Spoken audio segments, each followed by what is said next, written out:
I think my vision of a real man is one who is neither tough nor gentle, but can be both when the situation calls for it. I think the worst part is if somebody thinks they have to be one or the other, then it's fairly false, isn't it? I think a real man, or a vision of a real man, would be someone who's kind, caring, supportive, and most importantly respectful, not only to you but also the community. And I think throughout Leichhardt's community it's really shown that everybody is incredibly respectful. And it's got nothing to do with being angry or showing anger, and I think that's a sign of weakness. A real man is a man that can not only be strong physically for loved ones, but can also be strong emotionally towards women.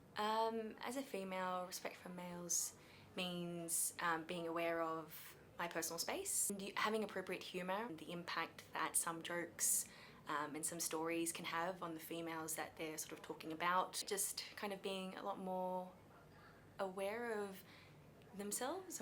I don't really believe in that statement, being a real man. I believe in being a real human being, and a real human being treats everyone with the respect and tries to promote equality throughout the community.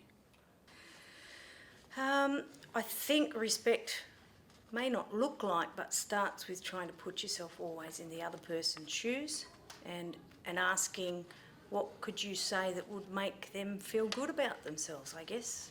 Well, for me, I think that it builds relationships with everyone, and that's important to have some nice and strong relationships in your life with certain people.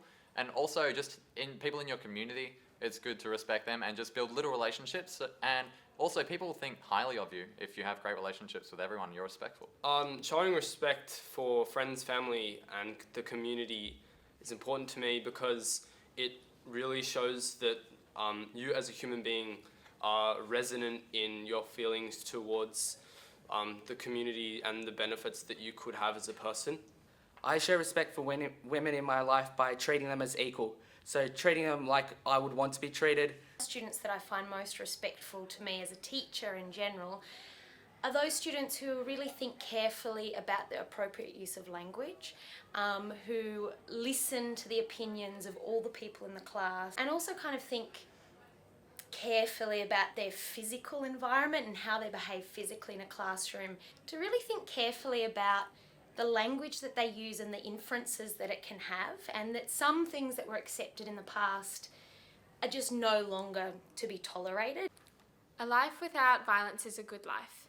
Men who are the perpetrators of domestic violence have a huge impact on the women, both short-term and long-term. Not remaining silent does not mean putting yourself in danger. You need to feel confident going up to the person. If you don't feel confident, there are avenues. You go to your teacher, you go to the principal, deputies or the police. Alright? You cannot put yourself in danger if you are standing up to somebody about violence against women or disrespect towards women. I swear never to commit, excuse or remain silent about violence against women. This is my oath.